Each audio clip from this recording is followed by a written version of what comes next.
Living the Sweet Life with Moderate Indulgences. Welcome to La Dolce Vita Files. I'm your host, Donna DeRosa, the founder of La Dolce Vita Lifestyle. La Dolce Vita means the sweet life in the Italian language.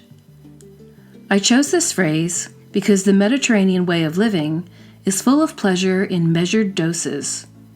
You can have the sweet life. You don't need to deprive yourself of anything as long as you don't overdo it. Let's talk about food. A Mediterranean diet is really a lifestyle of moderate indulgences. Italians don't deprive themselves of anything, but portion sizes are much smaller in countries like Italy and France. Eating moderately sized portions will reduce the total number of calories you intake per day. Start by eating a quarter less than you usually do. Your tummy won't really miss it. Our portion sizes in the US are a habit more than anything else. You won't starve. It'll get you started in the right direction.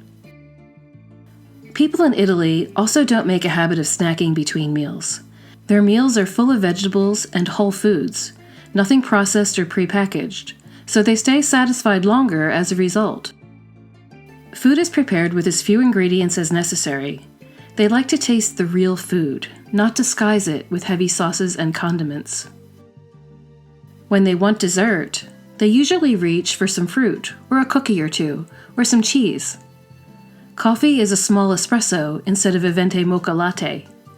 One of my favorite Italian desserts is called affogato.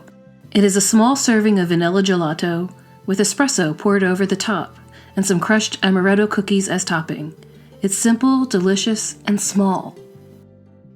Think of ways you can moderately indulge. Instead of eating a candy bar, try one fabulously decadent truffle with a glass of wine or tea.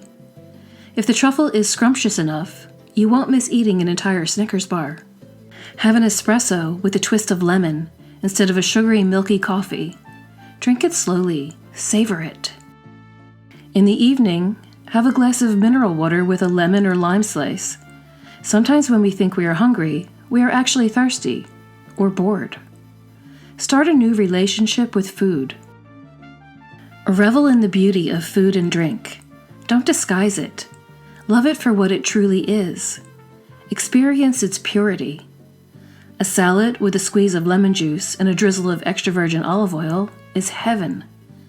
Biting into a ripe, juicy tomato is divine. Watching the sunset while sipping a glass of wine is what life is all about. Buon appetito! When I first started my journey on the Mediterranean diet and lifestyle, I was eating all these fabulously healthy whole foods with lots of vegetables and whole grains, and I felt great, but I still wasn't losing weight. That's when I realized my portion sizes were still too large. I was still eating like an American. That's when I decided to fully immerse myself into the Mediterranean diet and lifestyle by pretending that I lived in Italy, but my version of Italy in New Jersey. When I tell people that I completely immersed myself into the Mediterranean diet and Italian lifestyle, they politely say, "Oh, that's nice." It sounds like just another diet to them. But if I told you how I lost 10 pounds in a month without giving up bread, cheese, pasta, and the occasional takeout meal, would you be interested? Because that is exactly what I did. I want to share with you how easy and enjoyable it was to eat and live this way. Most diets make claims that sound too good to be true, but the Mediterranean diet is not a traditional starve and deprive diet. It's a fabulous lifestyle that promotes good health and longevity. It's important to think about what type of lifestyle you want first, and then fit your eating plan into your life. I like to drink coffee. I like wine. I love pasta. I found a plan that allows for all these things. The key is moderation. When I first started eating this way, I found a significant improvement in my overall health. My cholesterol numbers reduced, my nutrition numbers improved, my skin and hair texture improved, but I wasn't really losing much weight. My portion sizes hadn't changed. Too much of a good thing is still too much. That's when I decided to not just improve my eating habits, but to fully immerse myself into the Italian lifestyle of which I am so enamored. You don't have to deprive yourself of anything on a Mediterranean lifestyle plan, but moderation is important. I think it's important not to be too hard on yourself, but more importantly, don't be too easy on yourself.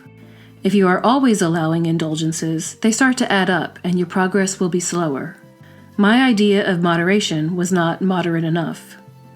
When I started eating just a little bit less, I saw improvement. Add to that some type of movement like walking, swimming, or going to the gym, and you will start to see significant results. That's how I lost 10 pounds by the end of that month. When you start to see progress, it's great incentive to keep going. In that month, I lost 10 pounds, as well as an inch off my waist, an inch off my hips, a half inch from around my neck, and a half inch off of each thigh. At my last doctor appointment, my cholesterol was down 23 points. That's significant, and without feeling deprived at all. I had a male partner doing this with me, and he lost 12 pounds and also made a significant reduction in his cholesterol numbers. As you can see, it's not just about the pounds. I would like to share with you some tips for incorporating a Mediterranean eating plan. These are the basics of a Mediterranean diet. Drink lots of water. Keep track of it daily. Vegetables are key. Fill your plate mostly with vegetables and eat other foods as side dishes. Serve several vegetables at each meal, and I would suggest that one of those vegetables be a dark leafy green. Olive oil is the queen of the Mediterranean. Replace all other oils in your diet with olive oil. Replace butter with olive oil. Eat fish several times a week. If you're not used to eating fish, add this in gradually. Cut down on the amount of meat you eat, especially red meat. When you eat pasta or risotto, make the portion a small course as part of a larger meal. Prepare your foods with few ingredients, perhaps some olive oil and herbs, instead of covering them in rich, creamy, or cheesy sauces. Add a sprinkling of Italian lifestyle. Take an evening stroll, what the Italians call la passeggiata. Doesn't that sound beautiful? La passeggiata. Slow down your meal by eating in courses. Even if you just separate it into 2 courses, it will help you eat slower. Spend time with family and friends. Meals are especially enjoyable when shared with others. Cook at home often. You don't have to do it all the time, but it's the only way to really know what ingredients you are consuming. Opt for healthy choices when eating out or ordering takeout. To save time, prep meals in advance or make enough so that you can have leftovers for another meal. Don't skip meals. It ends up making you hangry, and then you eat too much at your next meal. When you're feeling like you need something at night, ask yourself if you are really hungry. You could be thirsty, bored, or feeling emotional. Feed your need, not your stomach. If you really are hungry, eat something, but try to make it nutritious. Have a piece of fruit or cheese instead of defaulting to sweets or chips. It's about creating healthy habits. Much about the way we eat and live are habits that we have formed over time. Our portion sizes are a habit. We get used to the large quantities that are served in restaurants, and then we feel we need to pile up our plates at home. We get used to sitting on the couch and watching TV after dinner instead of taking a stroll around the neighborhood. These habits can easily be replaced with healthier alternatives. Replace restaurants with cafes.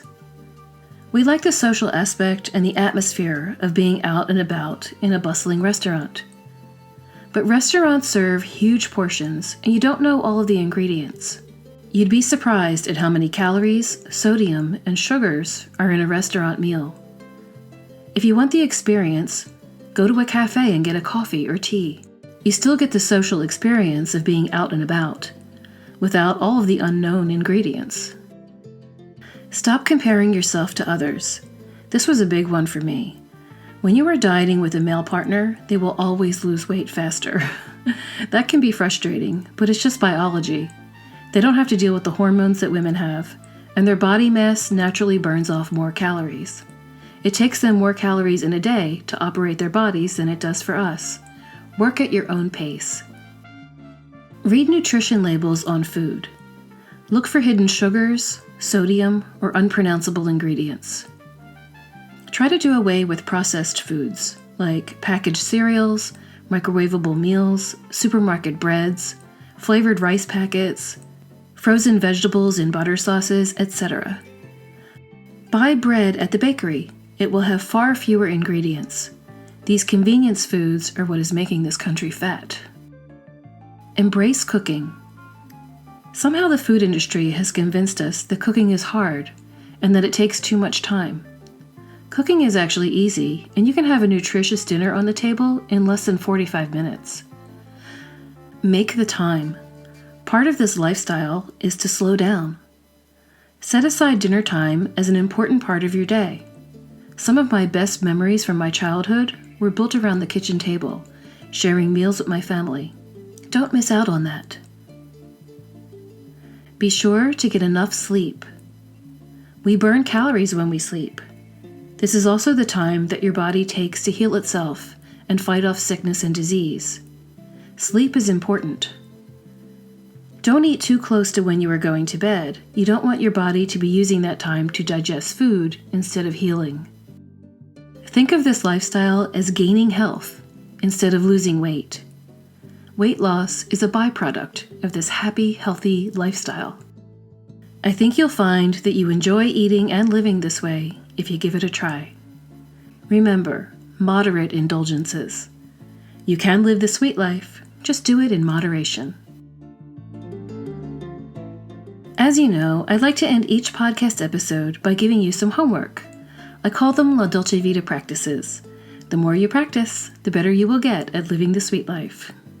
Your homework this time is to take some time for yourself to read a book. My mother was a great reader. Every evening she sat in her little reading nook and read a book. Sometimes it was literature, other times it was romance novels or mysteries, my school books, anything that interested her. I'm so glad I inherited her love of reading. She was a great example for her children. I love classic literature and the occasional romance, but I also love science fiction, fantasy, scary books, poetry, plays, biographies of scandalous women, and witches. I love books about witches. Your Dolce Vita action for this week is to read a book that is out of the ordinary. Choose a book in a subject you wouldn't normally read. Maybe it's science fiction or how-to, or a thriller, or a cookbook. Let it expand your mind. Have fun with it. I'll see you in the next episode where we'll discuss moving your beautiful body. Until next time, ciao! If you enjoyed this episode, sign up for weekly emails at donnaderosa.com.